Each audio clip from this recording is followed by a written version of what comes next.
buleya elu buleya elu Jehovah kachasi enile elu onye kere ụwa kachasi enile elu ka anyị buleya elu buleya elu Jehovah kachasi mmadụ niile elu onye kere ụwa kachasi ihe niile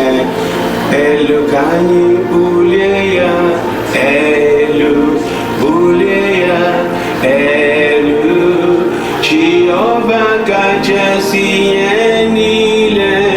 elu onye kere ụwa kachasi